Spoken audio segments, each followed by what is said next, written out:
Hello students, मैं VP Gautam अपने YouTube channel में आप लोगों का बहुत बहुत स्वागत करता हूं और आपसे रिक्वेस्ट करता हूं कि आप मेरे वीडियो को पूरा देखें और लाइक करें, कमेंट करें, शेयर और सब्सक्राइब भी करें। देखिए स्टूडेंट्स, हम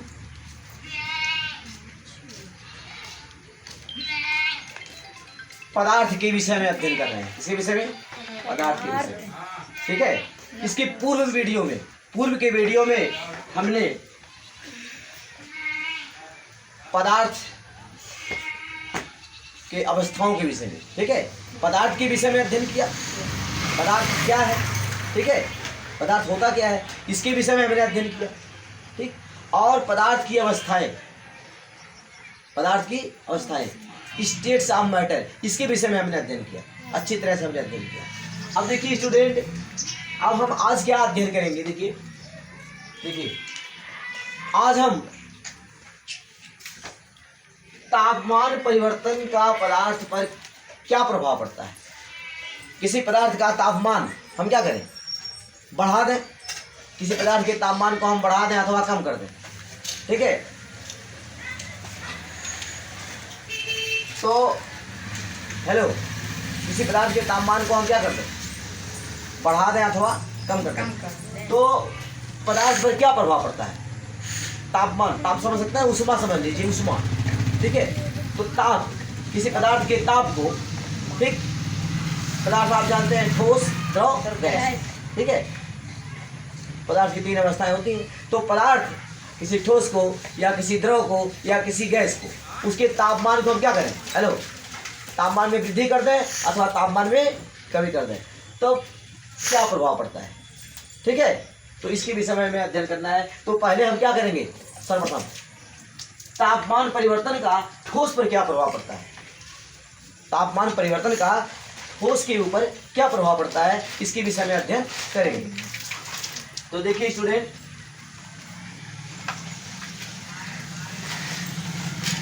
ध्यान देने की बात है। देखिए ठोस के तापमान को, ठीक है, ठोस के तापमान को आप जब बढ़ाते हैं तो क्या होता है।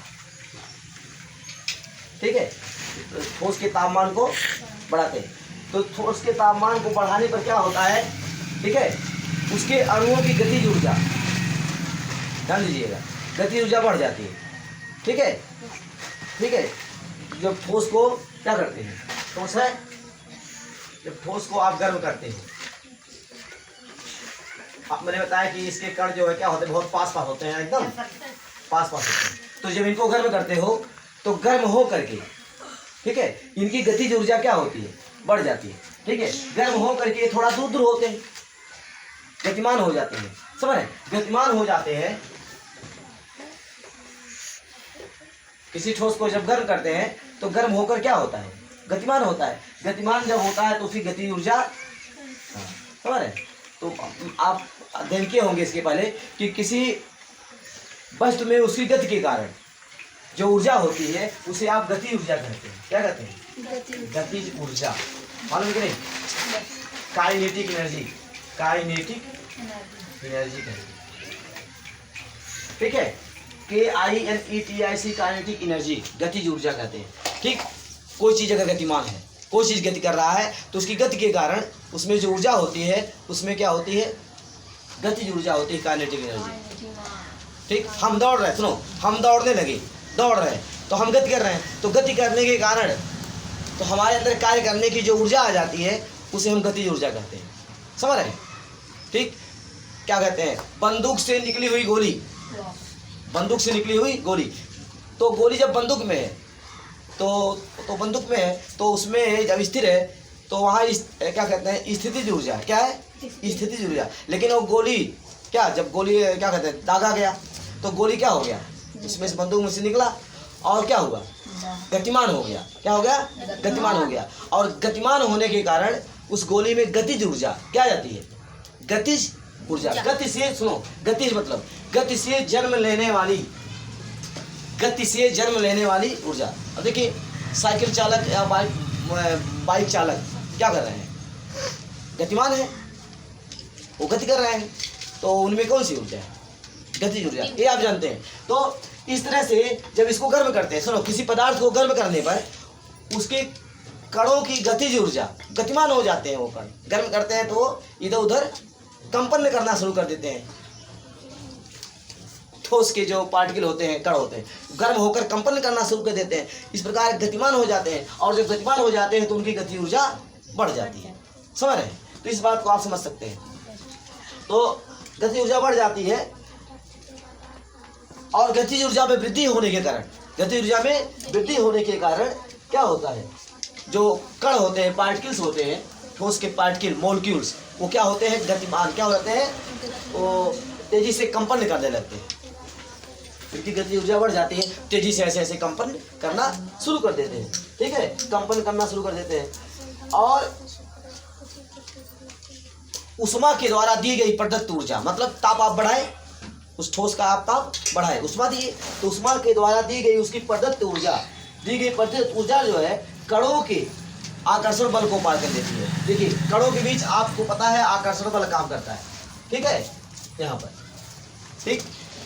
तो क्या होता है जब कण गतिमान हो जाते हैं, ठीक है, क्या होते हैं? तेजी से कंपन करने लगते हैं, और तेजी से जब कंपन करने लगते हैं तो उष्मा के द्वारा दी गई, आपने ताप बढ़ाया, तापमान जब आपने बढ़ाया तो उसको आपने ऊर्जा दिया, किसको?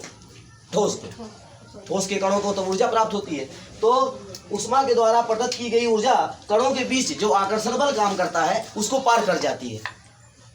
समझ रहे? उसको पार कर जाती है, और इस प्रकार क्या होता है? उसके कण, इस प्रकार पदार्थ के कण जो होते हैं, ठोस के कण, इसकी बात कर रहे हैं हम, ठोस की बात करें, ठोस के कण जो होते हैं अपने स्थान को छोड़ देते हैं, अपने स्थान को छोड़ देते हैं, और अपने स्थान को छोड़ करके क्या होते हैं? ये कण यहाँ है, यहाँ चला गया, हमें दूर दूर हो जाते हैं। क्या होते हैं? स्थान छोड़ करके थोड़ा दूर दूर हो जाते हैं। इस प्रकार जो है, ठीक है, इस कारण जो है ठोस के जो कण होते हैं अपने स्थान को छोड़ देते हैं, अपने स्थान को छोड़ करके अधिक स्वतंत्र होकर गर्म होते हैं, गर्म होकर अपने स्थान को छोड़ देते हैं, और अधिक स्वतंत्र होकर क्या करते हैं? ठीक है, गति करने लगते हैं। ठीक, गर्म किए जाने पर क्या करते हैं? अपना स्थान छोड़ देते हैं, और छोड़ करके क्या करते हैं? गति करने लगते हैं। और जब गति करने लगते हैं तो ठीक है, गति करने लगते हैं, और एक समय ऐसा आता है, ध्यान दीजिए, गति करने लगते हैं, और एक समय ऐसा आता है जब पूरा ठोस पिघल कर, पूरा ठोस क्या होता है? पिघल जाता है।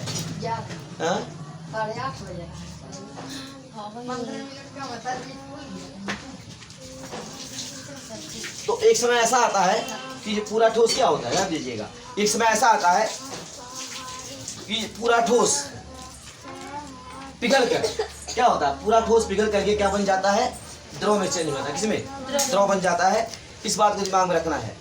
ठीक है, तो यहाँ इसी चीज को समझना, ध्यान दीजिए। तो समझ गए ना?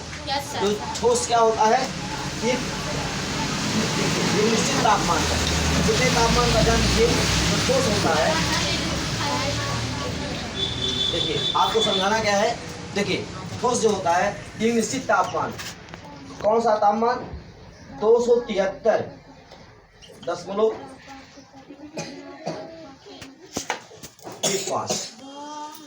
273.15 केल्विन। ठीक है, कितने तापमान पर? कितने तापमान पर? कितने तापमान पर? ये तापमान, इतना तापमान। ठीक है, इतने तापमान पर ठोस से क्या होता है? ये ठोस जो है इतने तापमान पर क्या हो जाता है? गैस में। किस में बदल जाता है? गैस। इतने तापमान पर ठोस से क्या हो जाता है? ये गैस। तो गैस, नो गैस है, द्रव। ध्यान दीजिए, द्रव में बदल जाता है। ठीक है, तो ठोस क्या होता है? इतना तापमान जब हम देते हैं, कितना? 273.5 तापमान, इसे कहते हैं गलनांक। क्या कहते हैं? गलनांक। गलनांक। तो इतना तापमान देने पर कोई ठोस क्या होता है? वो क्या कहते हैं? किस ठोस की बात कर रहे हैं? ध्यान दीजिएगा, बर्फ। ध्यान दीजिए, कोई ठोस नहीं, बर्फ की बात है। किसकी बात है? ध्यान दीजिए, बर्फ। बर्फ क्या है? हेलो, कोई ठोस नहीं, बर्फ। बर्फ एक ठोस है। बर्फ क्या है? एक ठोस है। तो बर्फ जो होता है, इतना तापमान दिए जाने पर क्या होता है? गल जाता है और द्रव पानी बन जाता है। क्या बन जाता है? द्रव। द्रव बन जाता है पानी। ठीक है, तो आपको पता है ये बर्फ क्या है? ठोस है। और ये किसमें बदल जाता है? पानी में। किसमें? पानी में। पानी क्या है? पानी द्रव है। पानी द्रव है, दूध द्रव है, मिट्टी तेल द्रव है। तो देखिए इतना तापमान दिए जाने पर बर्फ क्या होता है? ठोस से, ठोस अवस्था से द्रव, हेलो, द्रव में चेंज हो जाता है, तो पानी में बदल जाता है। तो ध्यान दीजिएगा। और कब? ध्यान दीजिए। और यहाँ पर वायुमंडल दाब कितना हो? ठीक है, वायुमंडल दाब पर ध्यान दीजिए। वायुमंडल दाब होना चाहिए, वायुमंडलीय दाब पर। वायुमंडलीय दाब आपको मालूम होना चाहिए। वायुमंडलीय दाब, ठीक है, एक वायुमंडलीय दाब कितना होता है? क्या बोलते हैं? एक एटमॉस्फेयर। एक एटमॉस्फेयर, एक वायुमंडलीय दाब। तो वायुमंडलीय दाब पर जो है, ठीक है, वायुमंडलीय दाब पर इतने गलनांक पर ध्यान दीजिए, इतने, ठीक है, इतने तापमान पर बर्फ क्या होता है? पिघलकर पानी बन जाता है। तो बर्फ को पिघलकर इतने तापमान पर जो है, बर्फ को पिघलकर पानी बनने में, ठीक है, पिघलकर क्या बनने में? पानी। पानी में, ठीक है, पानी बनने में जितनी उष्मा लगती है, जितनी उष्मा की आवश्यकता होती है, आवश्यक उष्मा, क्या? आवश्यक उष्मा। तो यहाँ पर जितनी उष्मा की आवश्यकता होती है, जितनी उष्मा की आवश्यक उष्मा, आवश्यक, यहाँ जितनी उष्मा की आवश्यकता होती है, आवश्यक उष्मा,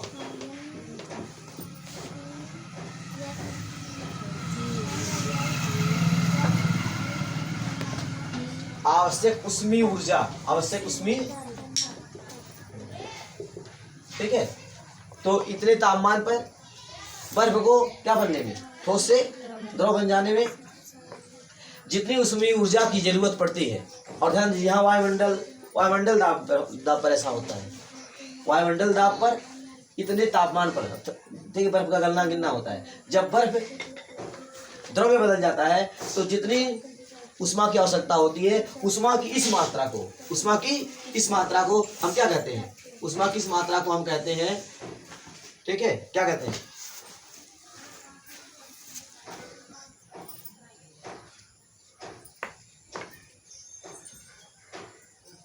प्रसुप्त उष्मा। क्या कहते हैं? प्रसुप्त उष्मा। प्रसुप्त, ध्यान दीजिएगा, ठीक है। उष्मा किस मात्रा को हम क्या बोलते हैं? प्रसुप्त उष्मा। प्रसुप्त उष्मा, समझ सकते हैं आप? प्रसुप्त उष्मा, समझ गए ना?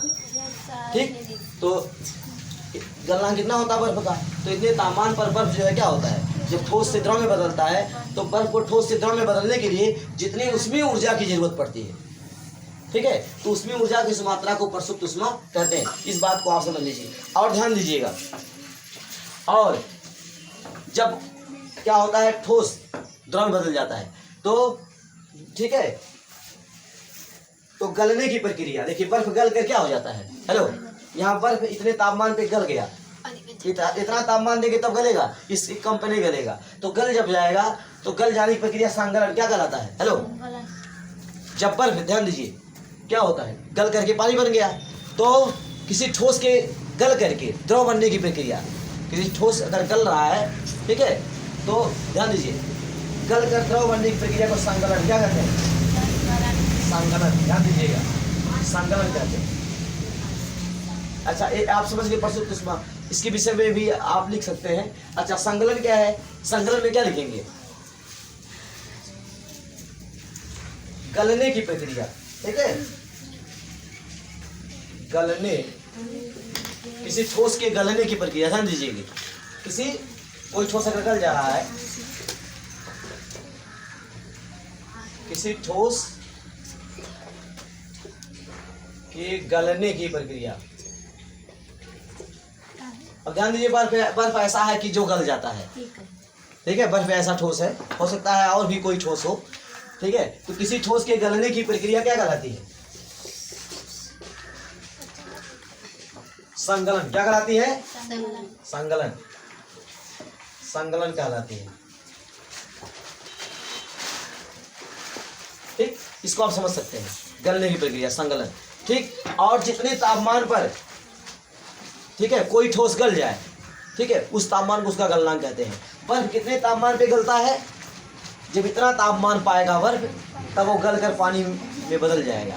ठीक, तो बर्फ का जो गलनांक होता है इतना होता है, अंडरस्टैंड। और गलने की प्रक्रिया संगलन। अच्छा, ये आप समझ गए, तो एक ठोस के साथ ऐसा होता है। अब उसके बाद और देखिए,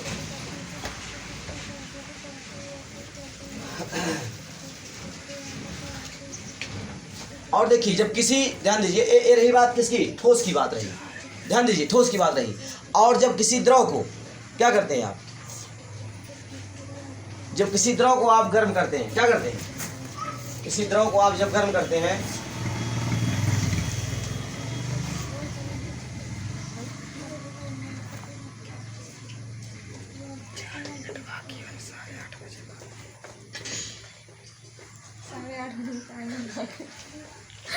बड़ी प्रॉब्लम, बी साइलेंट।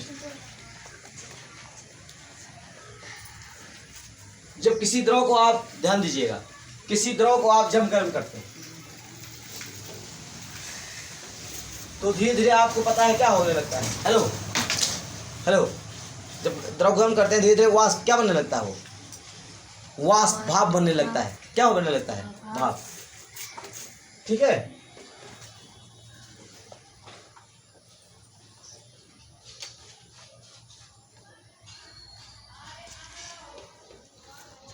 ये बात ठोस की। ठीक है, ठोस के बारे में। अब दूसरा पॉइंट क्या है, क्या बताना है?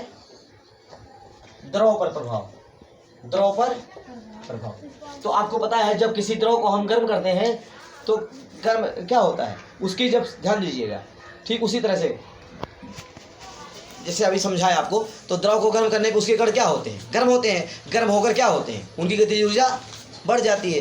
गतिज ऊर्जा बढ़ जाती है और इस प्रकार क्या होते हैं? स्वतंत्र होकर गति करना शुरू कर देते हैं। तो ध्यान दीजिएगा, यहाँ पर जब किसी द्रव को हम कितने तापमान पे गर्म करते हैं? 100 डिग्री सेल्सियस। कितना? 100 डिग्री सेल्सियस तापमान दे देते हैं। तापमान 100 डिग्री सेल्सियस। तो 100 डिग्री सेल्सियस पे जो है कौन, ध्यान दीजिएगा, जल की बात है। किसकी बात है? जल। जल, जल को ले लीजिए। जल 100 डिग्री सेल्सियस तापमान पे, कितने तापमान पे? 100 डिग्री सेल्सियस तापमान। जल के लिए 100 डिग्री सेल्सियस तापमान। 100 डिग्री सेल्सियस तापमान पे जल क्या होता है? ये जब हम गर्म करते हैं तो गैस में क्या होता है? गैस में बदल जाता है, मतलब वाष्प में। किसमें? वाष्प जानते हैं? हेलो, वाष्प, भाप जिसे कहते हैं। क्या कहते हैं? वाष्प। वाष्प क्या? गैसीय अवस्था है। जल क्या है? द्रव है। और वाष्प क्या है? किस में हो गया? गैस बन के उड़ने लगता है। जल जो है गर्म किए जाने पर भाप बन के उड़ने लगता है। और भाप क्या है? गैसीय अवस्था। भाप क्या है? गैसीय अवस्था। तो 100 डिग्री सेल्सियस तापमान पे जल जो है क्या होता है? जब हम गर्म करते हैं तो ये क्या होता है, ध्यान दीजिएगा, ये पूरा वाष्पीकृत हो जाता है। क्या हो जाता है? मतलब एकदम पूरा, ध्यान दीजिएगा, जल क्या होता है? वाष्पीकृत एकदम 100 डिग्री सेल्सियस पे वाष्पीकृत हो जाता है। मतलब पूरा द्रव खौलने लगता है। क्या होता है? उबलने लगता है। ठीक है, पूरे द्रव में बुलबुले, ध्यान दीजिएगा, बुलबुले उठने लगते हैं। कितना तापमान पाने पर? 100 डिग्री सेल्सियस पर। और 100 डिग्री सेल्सियस पूरा जल क्या होता है? वो जब इतना तापमान मिल जाता है तो जल क्या बन जाता है? वाष्पीकृत हो जाता है, भाप बन जाता है। किसमें? भाप। तो ध्यान दीजिएगा, ये जो 100 डिग्री सेल्सियस है, इसको हम कहते हैं क्वथनांक। क्या कहते हैं? क्वथनांक। ये जल का क्वथनांक है। जल का क्वथनांक। इतना तापमान पाने पर जल क्या होता है? वाष्प में बदल जाता है। तो क्वथनांक इसे कहते हैं। इसे कहते हैं क्वथनांक, इंग्लिश में बॉइलिंग पॉइंट। क्या कहते हैं? Boiling point. इंग्लिश में क्या कहते हैं बच्चों? Boiling point. बॉइलिंग पॉइंट कहते हैं। बॉइलिंग पॉइंट क्वथनांक। ठीक, ठीक है। तो ध्यान दीजिएगा, कब? वायुमंडलीय दाब पर। ध्यान दीजिए, वायुमंडलीय, यहां पे क्या लिखेंगे? वायुमंडलीय दाब पर। वायुमंडलीय दाब पर, ठीक है, 100 डिग्री सेल्सियस तापमान पर, अर्थात जल का क्वथनांक कितना होता है? 100 डिग्री सेल्सियस। 100 डिग्री सेल्सियस तापमान पर, ठीक है, जल क्या होता है? ये वाष्पित हो जाता है, द्रव से गैस में बदल जाता है। तो 100 डिग्री सेल्सियस तापमान पर जल को, ध्यान दीजिएगा, जल को गैस में परिवर्तित होने के लिए, जल को वाष्प में परिवर्तित होने के लिए जितनी ऊष्मीय ऊर्जा, ध्यान दीजिए, जितनी ऊष्मीय ऊर्जा की जरूरत होती है, जितनी ऊष्मीय ऊर्जा की आवश्यकता होती है, होती है, ठीक है, जितनी ऊष्मीय ऊर्जा की आवश्यकता होती है, उस ऊष्मीय, क्या कहते हैं यहाँ पर, गुप्त ऊष्मा, क्या कहेंगे उसको, हाँ, उसे आप कहेंगे वाष्पीकरण की गुप्त ऊष्मा, ठीक है। जल जितनी ऊष्मा देने पर, हेलो